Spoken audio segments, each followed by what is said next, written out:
Hello gamers and welcome to True Valorant News. I'm your host True Fate and I hope you guys are having a great day so far. Today we have a lot to dive into in Rostermaina regarding the LATAM and the North American region. Starting off with the LATAM region is Kru Esports. They decided to let go of Kesnet, Delzik, and Mazzino. These three players are really pivotal inside the Kru program. I'm not sure who they're going to be replacing them with, but the players that are left is Klaus and Nagzet on the Kru Esports team. Moving over to the patch 5.07. So this is supposed to be released today. Essentially, if you look in the CT spawn onto B site on Bind, they're going to be removing the window that you can shoot utility to, as well as a sage wall that Grim used to use to peek over this wall. So this is very interesting. I'm not sure why exactly they decided to change this window. I know obviously it's a little bit cheesy of the sage wall to do it, but I feel like this is what made the map a little bit more difficult to play around, especially with the sage. So this should be releasing today, as well as the patches from the fracture updates, the Reyna update, the Sky update, and the KO update. Moving over to the EMEA region, we have some free agents that are on the top of the list for George Geddes. I feel like I can 100% agree with this, having Nats as the #1 star player, Shao, Chronicle, Angel, and the list goes on. The players that I do find the most interesting in this whole list is obviously the whole Gambit roster, which is Nats, Chronicles, Nats, Chronicles, Redgar, Shados, and Defo. I doubt that Defo gets onto a tier 1 team, but the 4 of them I can see on a tier 1 team, and possibly Nats and Redgar at Liquid. So it's going to be an exciting roster change in the EMEA region. None of the teams have so far signed any player yet, but I'm excited to see where the EMEA region decides to take all these players. Interesting fact though, from the FPX squad, currently the NAVI squad are trialing Nukkye as their star player instead of Ardiis. Ardiis has not yet to sign any contract with any team, and it looks like he was moving away from the FPX roster that is soon to be signed by NAVI, which is really interesting because then his options are open in either the EMEA region, APAC, or the Americas. And there's a lot of rumors in the Americas that Ardiis may be moving over there as a star player for a really big name team. So the team that we're talking about that Ardiis may be moving to is possibly NRG Esports. It was rumored that he was debating between Sentinels and NRG, but as of the last couple hours, NRG is having more interest in Ardiis, especially as a star duelist. And this is very exciting because that means that the Optic core that was originally moving over as a squad is possibly going to NRG, and that Ardiis will be filling in Ye's shoes. And I find this really great for the whole squad because Ardiis was pretty much right there neck and neck with Ye on the stats.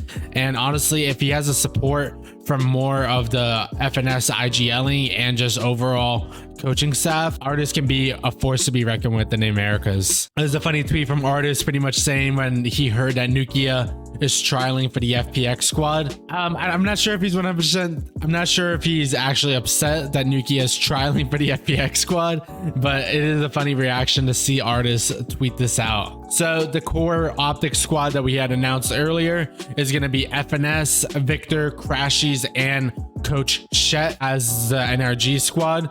So that would leave 2 spots open, which would be Ardiis, and then possibly keeping 1 more player on the NRG roster, which would either be Psalms. I'm really excited to see how this NRG squad will line up for the next season and how well they will perform, even with Ardiis replacing Ye, and who their controller player will be. Speaking about Cloud9, so Cloud9 the other day signed Zelsis and confirmed to sign Ye. So this is going to be the squad lining up into the next season. Leaf, Zeppa, Vanity, Ye, and Zelsis. Cloud9 is still looking for a coach, but the coach has been rumored to possibly be MCE, which is the coach from the Guard last season. I feel like this guy put a lot of work inside the Guard program and will be a great fit in the Cloud9 organization, as well as these top tier players around him. Obviously, the Guard had a lot of young players, up and coming talent, and they were doing very well. But I feel like these veterans that are on the Cloud9 roster and MCE as his coaching potential can just go sky high in this Cloud9 roster. So I'm going to be really excited to see MCE as well as the whole C9 roster perform really well next season. Hopefully that the whole squad is not just a fluke and a one-time showing. Moving over to Sentinels. So Sentinels have made a lot of news recently, especially in their coaching department and how they're going to be moving into the next season. So within the last 12 hours, Ardiis has been officially dropped as the head coach, being replaced by another really great head coach in the North American scene. But another sad thing about the Ardiis situation, apparently he didn't find out he was getting replaced until the tweet and the rumors had been leaked up on Twitter, and he realized he lost his job. So this really sucks for Ardiis. I thought he did a pretty great job for how little support he got. I hope he gets signed to another team in the future or brings a tier 2 from the Ascension up into the tier 1 scene. But the coach that replaced Ardiis in the Sentinels is none other than Syko from XSET, which is the coach. He's the one that brought this team up.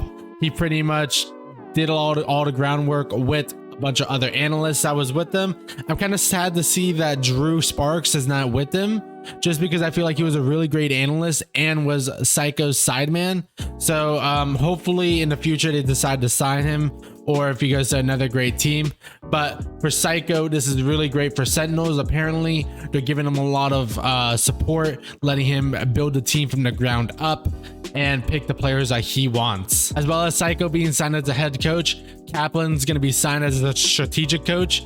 And Kaplan used to coach for Ghost Gaming last season, which is the team that failed to qualify for the LCQ and let Sentinels qualify because they got last place. And then here's just a tweet from Syko pretty much saying that he is the Valorant head coach for Sentinels and that it's time to build the super team for 2023 with the quiet emoji. I find this really exciting. I'm hoping to see the Sentinels camp really step up their game this 2023 season with this head coach and a strategic coach. And then here's Kaplan, the coach I was talking about that used to be the coach for Ghost Gaming, but is now the strategic coach for Sentinels. So there has been a lot of talk lately about Sentinels ShahZam pretty much getting dropped as the IGL and getting replaced by someone. We have no idea who it is going to be yet, but he pretty much just had a few words to say. ShahZam says, I just want to address a few things from this year. I messed up responding to all the criticism. The way I handled it made it seem like I couldn't take accountability for our failures.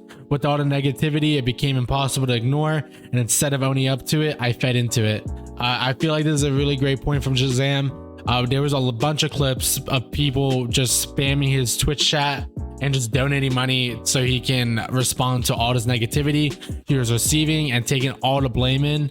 I could see how that can affect him personally as a brand and really affect his own mental as a IGL. We have no idea what ShahZam's plan is for 2023. We have no idea if he's going to get signed by another roster or if he's going to play in tier 2 in the Ascension League and possibly move up into the tier 1 scene, or if he's going to be just doing full-time streaming and content creation for the Sentinels team. Anyways, I feel like this is really unfortunate just from ShahZam's point of view, just because he had a bunch of backlash and was pretty much the single player that was always taking the heat for his team. Sad to see. Before we go on and end off the video, guys, I just want to say thank you guys for 757 subs. I really do appreciate that so much. And also, if you have not yet already, please go ahead and hit that like button, comment, and subscribe, baby. Put that bell notification.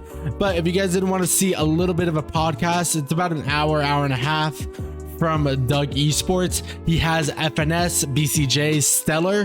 This is a really great episode that pretty much goes into all the questions that the whole community had regarding partnership, the team's future, and what they should be doing if they don't get signed into the tier 1 team. I feel like this is really good. So if you had the time and you want to watch an hour and a half podcast, I 100% recommend this one. This is going to be a great watch.